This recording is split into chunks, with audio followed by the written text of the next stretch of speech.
Tashar 1412, Wrestling Episode 29, Wing Warriors.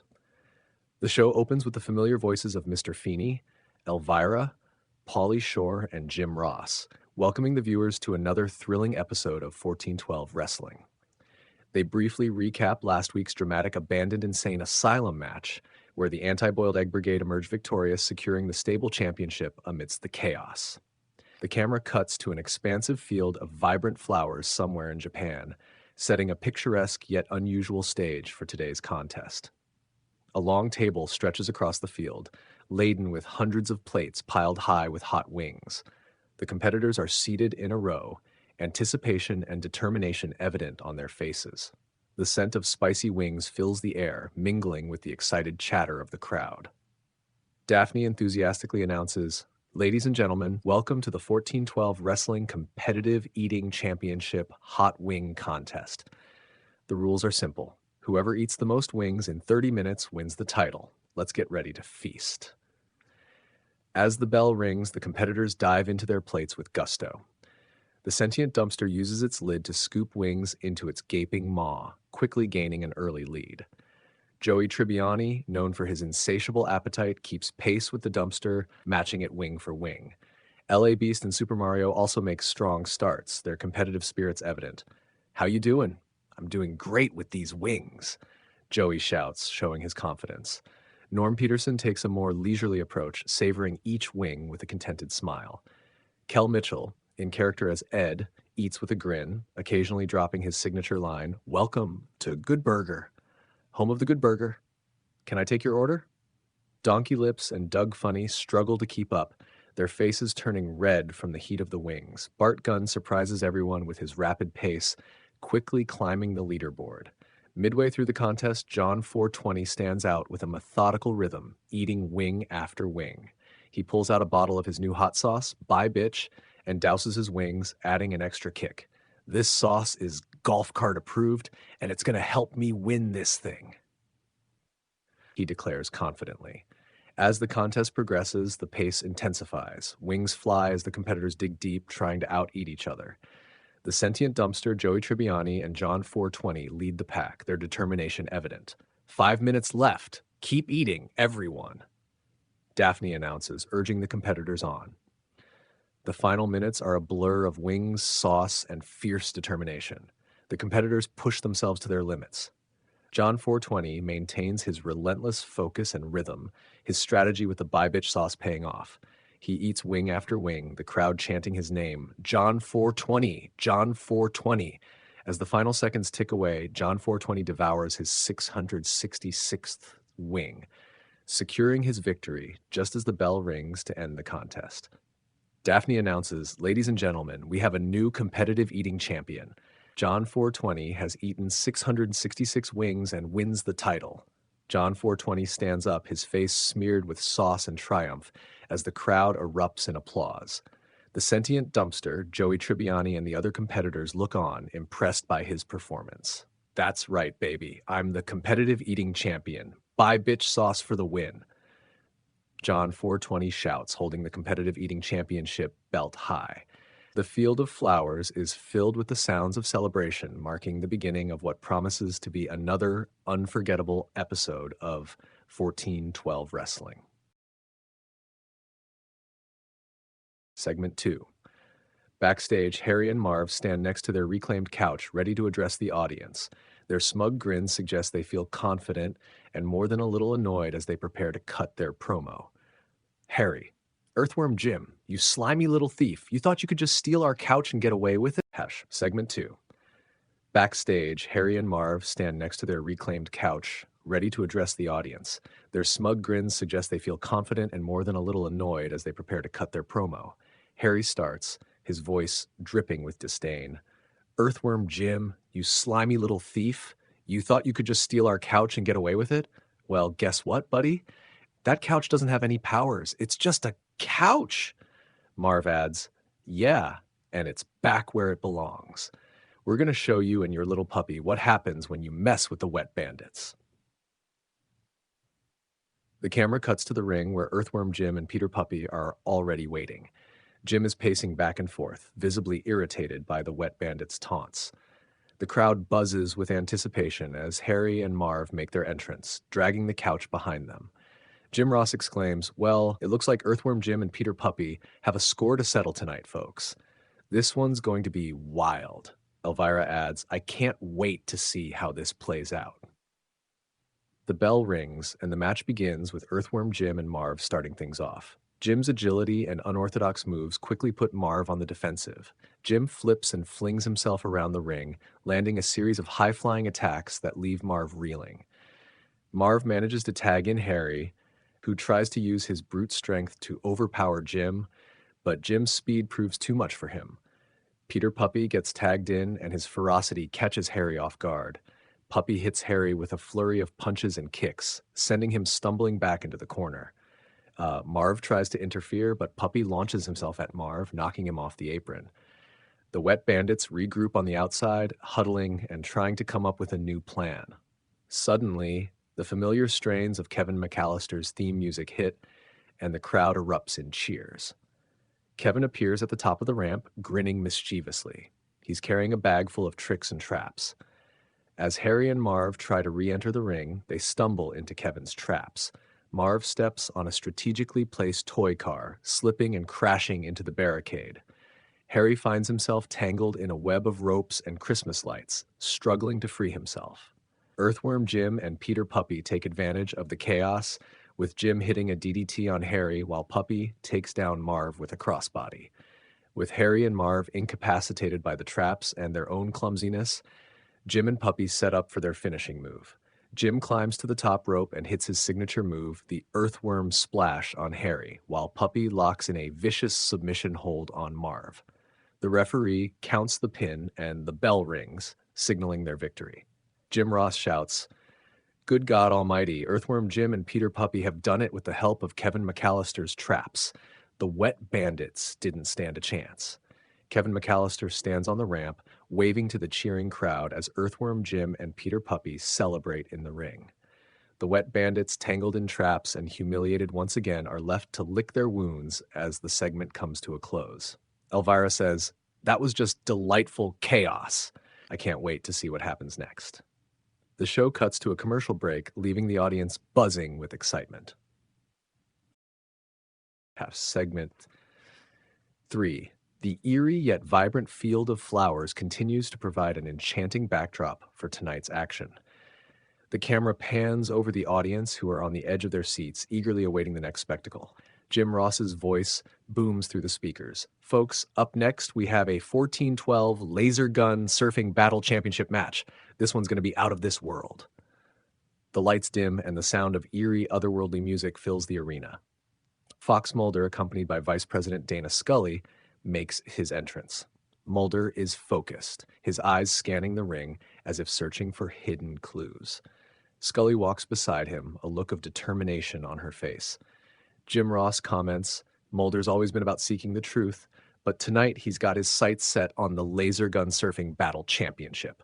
The crowd cheers as the reigning champion, Marvin the Martian, accompanied by his faithful dog K9, makes his grand entrance. Marvin, holding his laser gun high, exudes confidence. Elvira chimes in, "Marvin's been an unstoppable force, but can he handle the cunning of Fox Mulder?" The bell rings and the match begins with both competitors grabbing their laser guns and hopping onto their surfboards. The ring is transformed into a laser-filled battlefield, with both Mulder and Marvin gliding effortlessly around, firing shots at each other.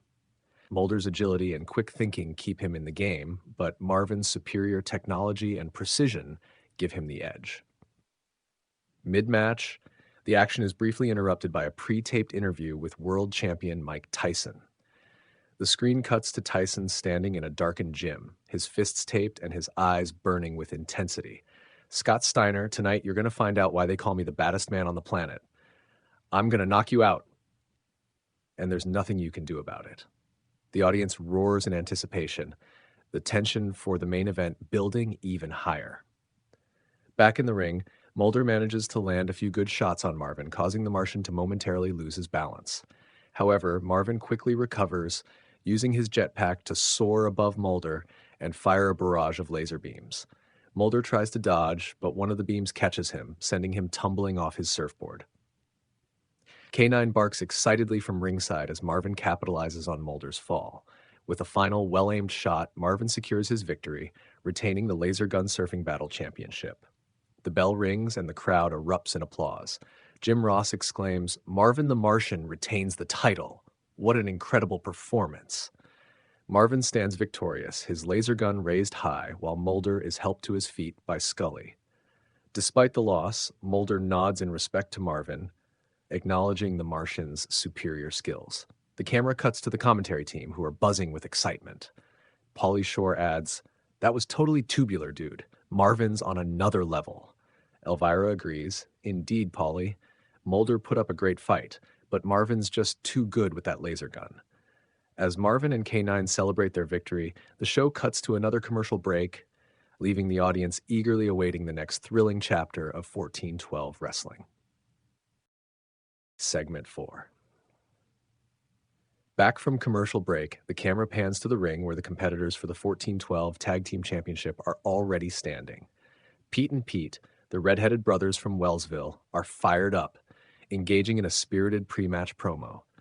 "We've been underestimated our whole lives, but tonight we prove that Wellsville's finest can hang with the best," the older Pete declares, pumping his fist in the air. The crowd cheers, appreciating the underdog spirit. Next up, Bulk and Skull from Angel Grove step forward. Bulk, with his chest puffed out, takes the mic. "We're not just comic relief anymore. We're here to show everyone that Bulk and Skull can be champions too." Skull nods vigorously, trying to look intimidating, but coming off more comical, which draws laughter and cheers from the audience. Finally, the reigning champions, Jason Voorhees and Paula Abdul, step into the spotlight. Paula, with a fierce look in her eyes, grabs the mic. "We didn't come this far to lose now. Jason and I are unstoppable." Jason, silent but menacing, stands beside her, his machete glinting under the arena lights. The crowd roars in anticipation, knowing the destruction that Jason brings. The bell rings and the match begins with a flurry of action. Pete and Pete use their quickness and brotherly teamwork to gain an early advantage, taking turns tagging in and out to keep their momentum going. Bulk and Skull, despite their bravado, struggle to keep up with the pace, finding themselves frequently outmaneuvered. Jason Voorhees, however, is a different beast entirely. As soon as he steps into the ring, the atmosphere changes. He methodically dismantles his opponents, one by one. The older Pete charges at Jason, but is caught midair and slammed to the mat with a thunderous chokeslam. Skull tries to sneak up behind Jason, only to be grabbed by the throat and tossed out of the ring like a rag doll. Paula Abdul, showing her impressive agility, takes on Bulk with a series of high-flying moves, keeping him off balance. She hits a perfect spinning heel kick, sending Bulk crashing into the turnbuckle. With Bulk incapacitated, Paula tags Jason back in to finish the job. Jason methodically stalks Bulk, who is barely able to stand. With a terrifying roar, Jason Bulk high into the air and delivers a devastating powerbomb, shaking the ring. He goes for the pin, but before the referee can count to 3, the younger Pete tries to intervene, only to be met with a brutal clothesline from Jason. The crowd is on their feet, witnessing the sheer dominance of Jason Voorhees. Paula Abdul cheers her partner on from the apron, knowing victory is within their grasp. With one final crushing blow, Jason slams Skull onto the mat and covers him for the pin. The referee counts to 3 and the bell rings, signaling the end of the match. Jason Voorhees and Paula Abdul have retained their 1412 Tag Team Championships. The crowd erupts in applause, marveling at the power and skill of the champions. Jim Ross's voice booms through the speakers. "Good God Almighty, Jason Voorhees has destroyed everyone in his path.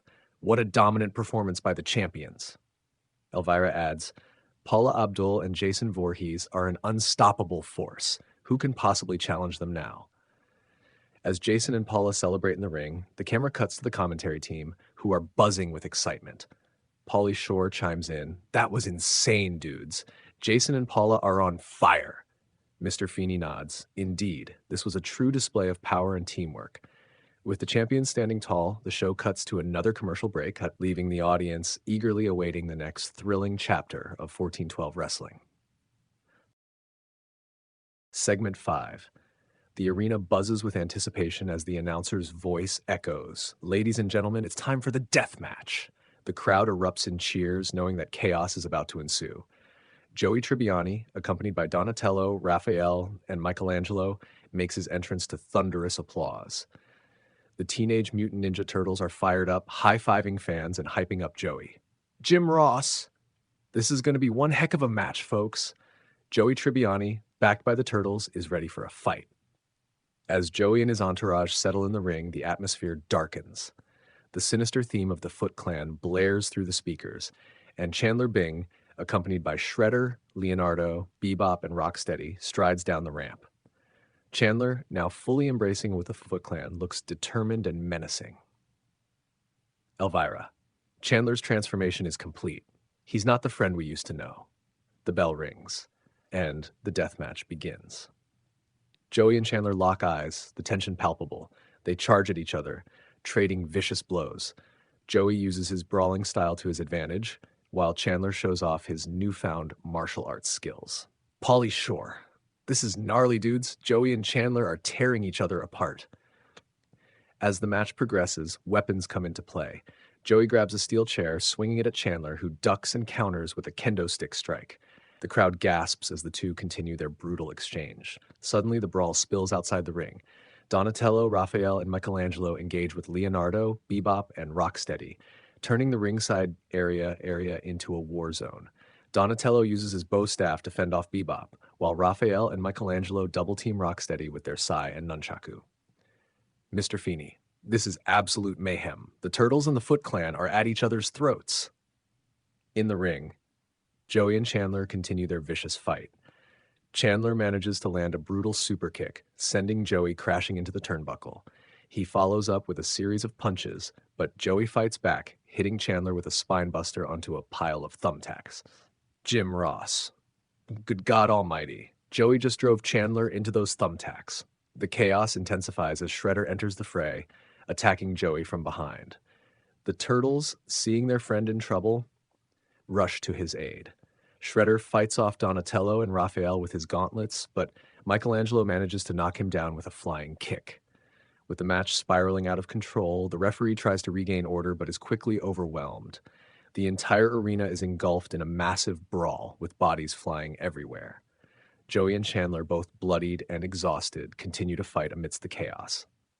Elvira, this is pure anarchy. There's no way to keep track of all this action. Just as it seems like the brawl will never end, a swarm of security personnel rushes down the ramp, trying to separate the warring factions. The crowd boos, not wanting the action to stop, but the security team manages to pull Joey and Chandler apart.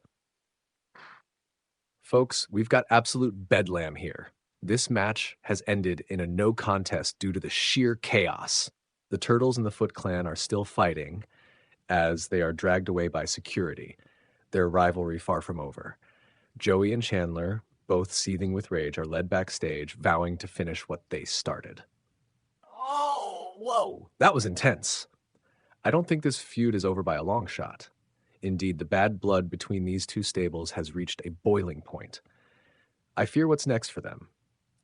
With the arena still buzzing from the chaotic brawl, the show cuts to another commercial break, leaving the audience on the edge of their seats for what's to come next in 1412 Wrestling.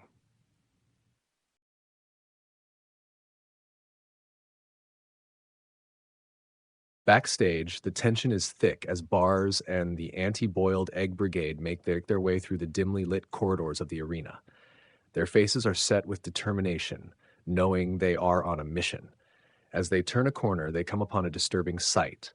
Lady Gaga and Ariana Grande performing a blood sacrifice ritual surrounded by eerie candles and pentagrams drawn in blood. Bars steps forward, his voice filled with anger.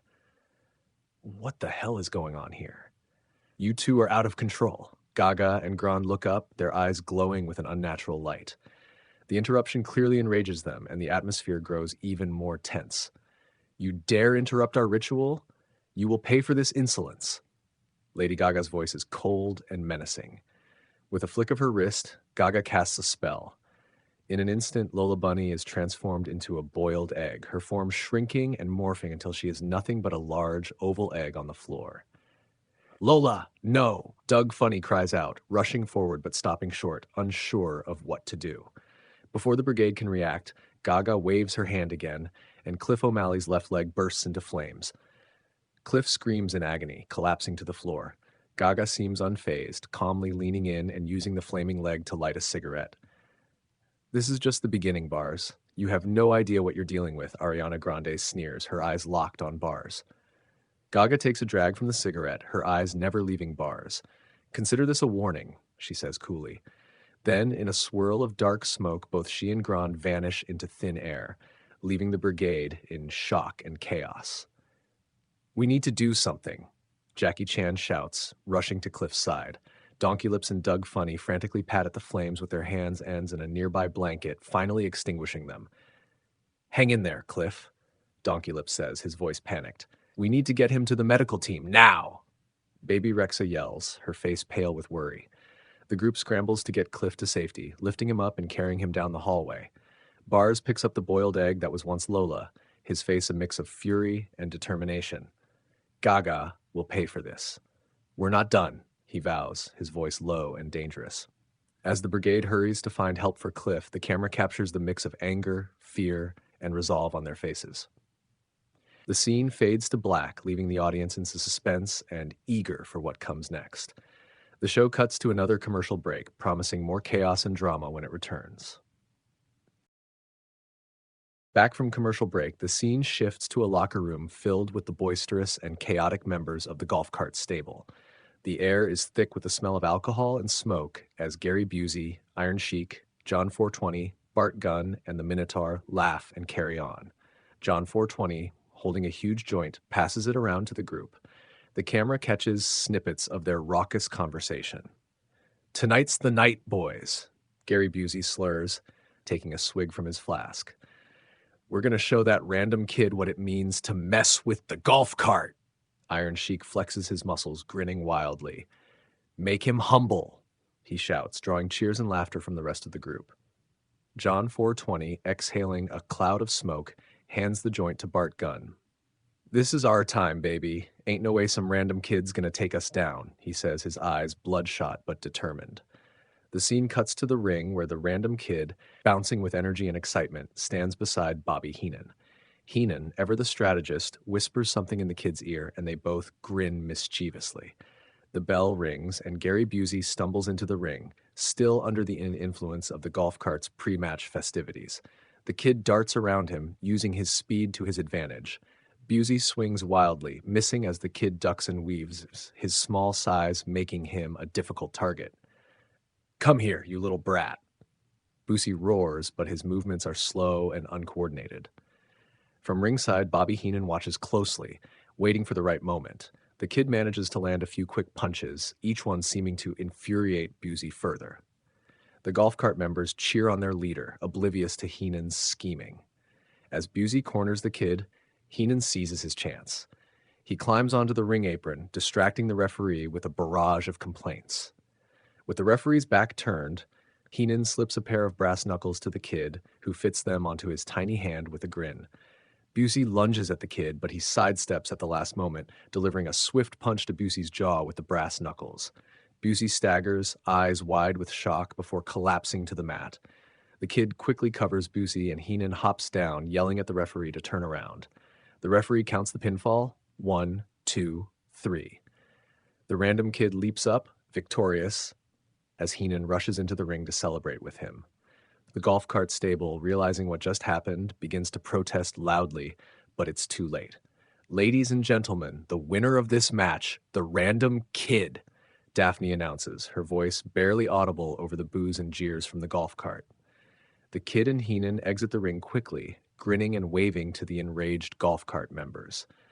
Gary Busey, still on the mat, groans and holds his jaw, his drunken bravado now replaced with pain and humiliation. Back at the commentary table, Jim Ross shakes his head in disbelief. "I can't believe what we just witnessed, folks. The random kid, with a little help from Bobby Heenan, has just defeated Gary Busey." Elvira chuckles. "I've seen some strange things in my time, but this takes the cake." Pauly Shore, still laughing, adds, "That's what you get when you underestimate the power of a good distraction, buddy."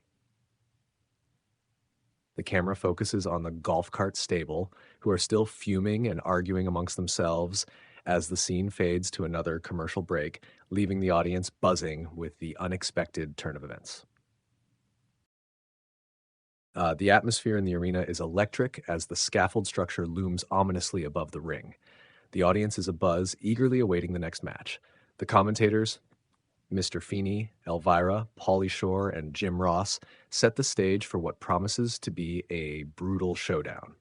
Ladies and gentlemen, we are about to witness a battle like no other.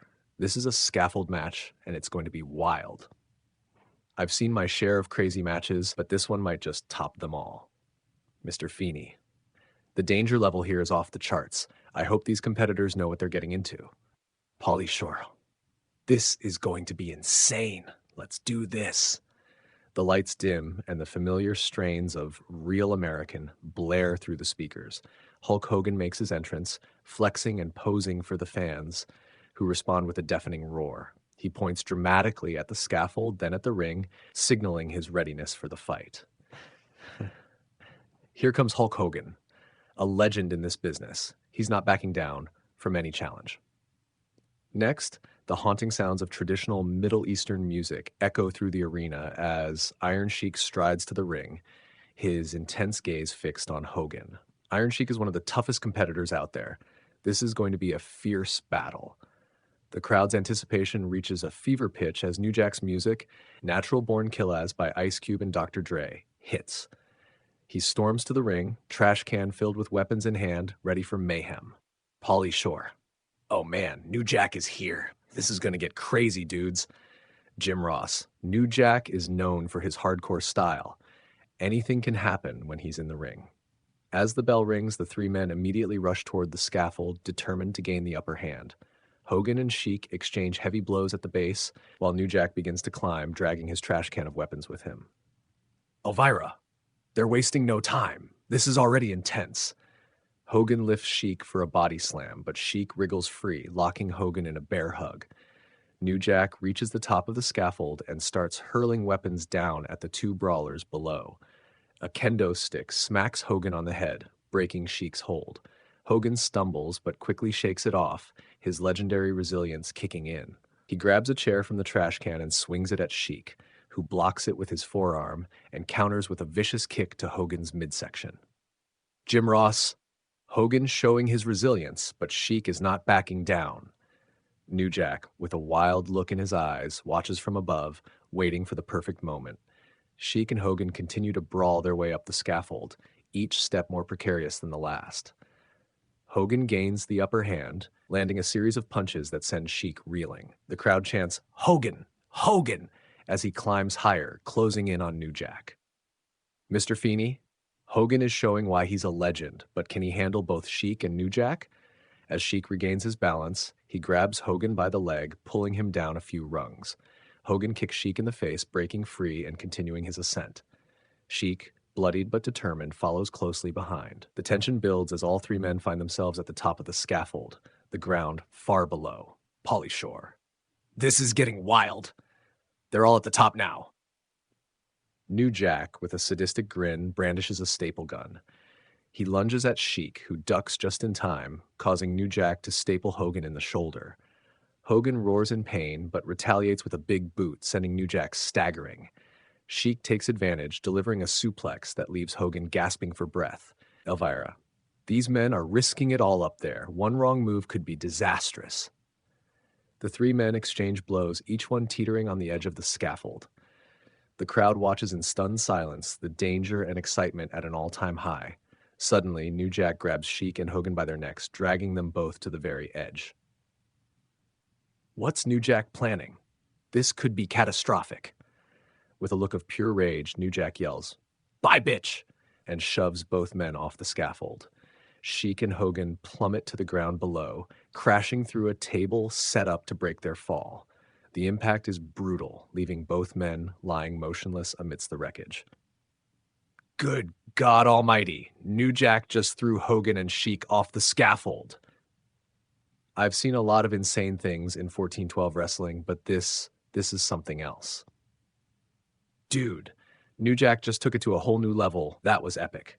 As medical personnel rush to check on Hogan and Sheik, New Jack stands triumphant atop the scaffold, his arms raised in victory, the ultimate show of his ruthless dominance. Daphne, ladies and gentlemen, the winner of this match, New Jack. The segment ends with New Jack standing tall, the crowd chanting his name, and the camera focusing on the wreckage below, the audience still buzzing from the jaw-dropping conclusion.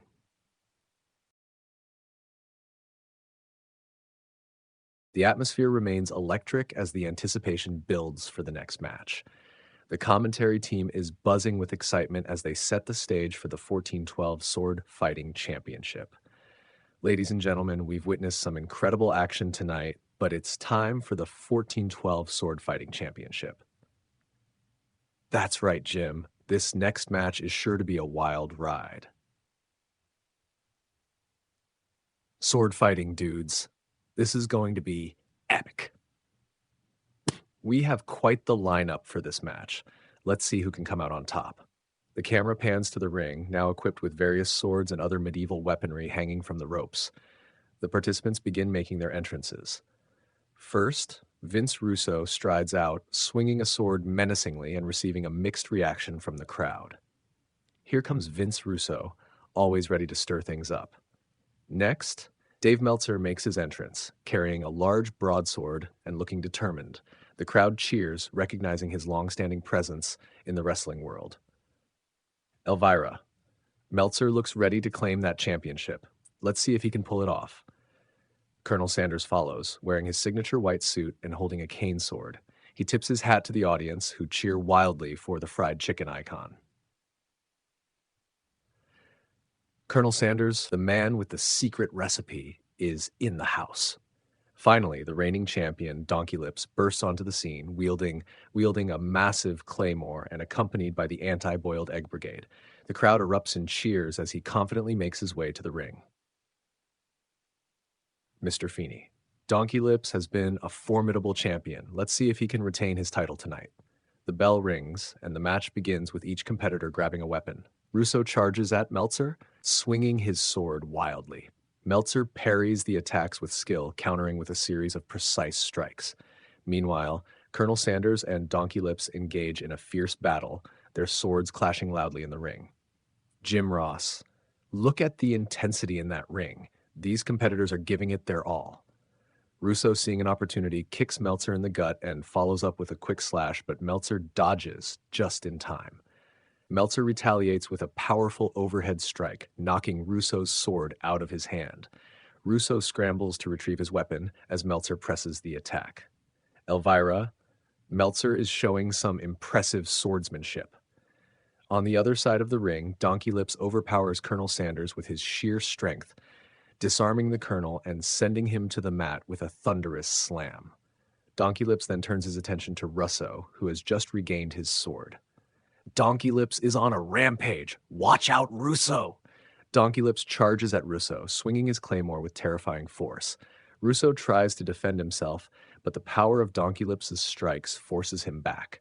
With a final mighty swing, Donkey Lips sends Russo's sword flying out of the ring, leaving him defenseless. Mr. Feeney. Russo is in trouble now. Meltzer, seeing his chance, goes after Donkey Lips with a series of rapid strikes. The two engage in a fierce duel, their swords clanging with every blow. Despite Meltzer's skill, Donkey Lips' raw power begins to overwhelm him. With a powerful thrust, Donkey Lips knocks Meltzer to the ground, disarming him. Jim Ross. Donkey Lips is unstoppable tonight. Colonel Sanders, having recovered, attempts a sneak attack on Donkey Lips. However, the champion is ready, blocking the strike and countering with a spinning slash that sends Sanders' sword flying. Donkey Lips lifts his claymore high and brings it down with a final decisive blow, sending Colonel Sanders crashing to the mat. Elvira. Donkey Lips has done it. He retains the title. Damn it. Ladies and gentlemen, the winner and still 14-12 sword fighting champion, Donkey Lips. The crowd erupts in cheers as Donkey Lips stands tall in the ring, raising his claymore in victory. The anti-boiled egg brigade rushes into the ring to celebrate with their champion, lifting him onto their shoulders. That was epic, dudes. Donkey Lips is still the champ. Jim Ross. What an incredible match. Congratulations to Donkey Lips on retaining his title. As the celebration continues in the ring, the camera cuts to the commentary team, who reflect on the night's events and hype up the upcoming matches. Mr. Feeney, tonight has been full of surprises, and there's still more to come. Stay tuned, folks. You won't want to miss what's next. The segment ends with Donkey Lips and the Anti-Boiled Egg Brigade celebrating in the ring, the crowd chanting their names, and the promise of more action to come.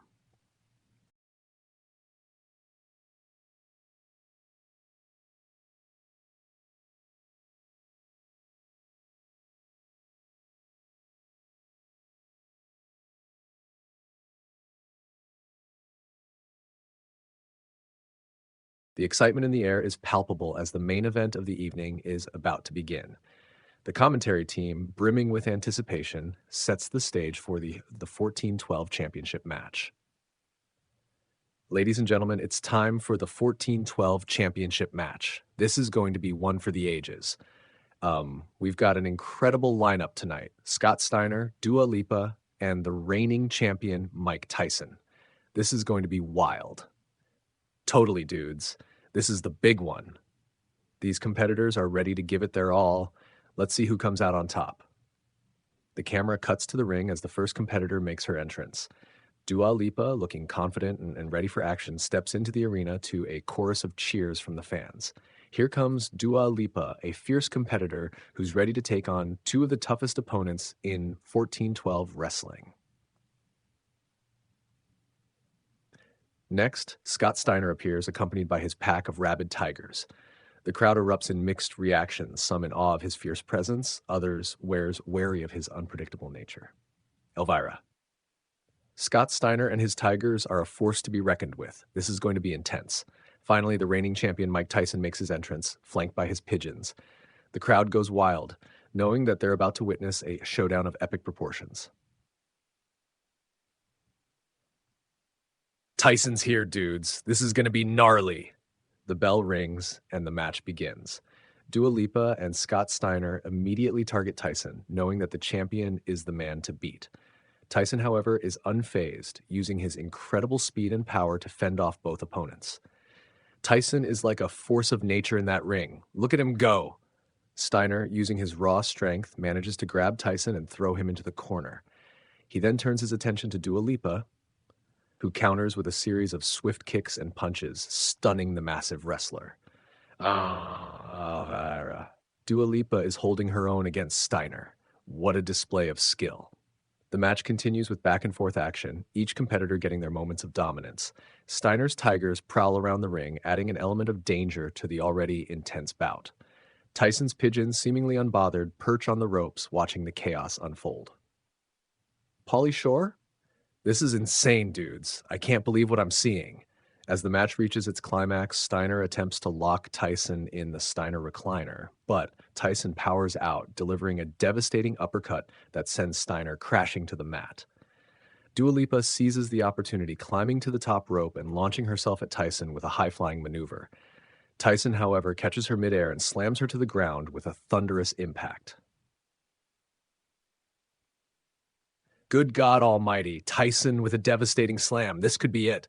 With both Steiner and Dua Lipa down, Tyson circles the ring, eyeing his prey. He delivers a series of rapid-fire punches to Steiner, knocking him out cold.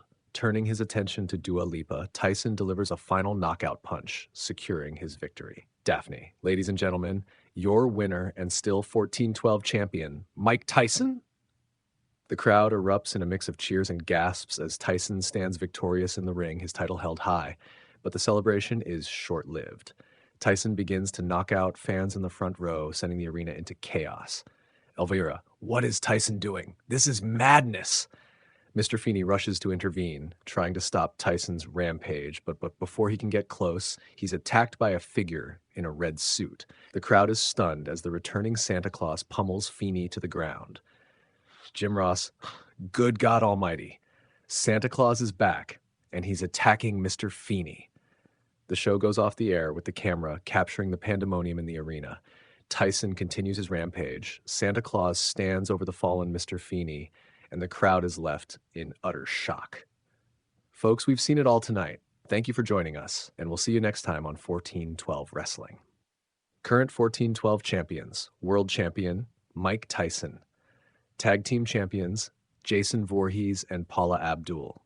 Competitive Eating Champion, John 420. Laser Gun Surfing Battle Champion, Marvin the Martian. Divas Champion, Catherine Isabel. Sword Fighting Champion, Donkey Lips. Stable Champions, the Anti-Boiled Egg Brigade.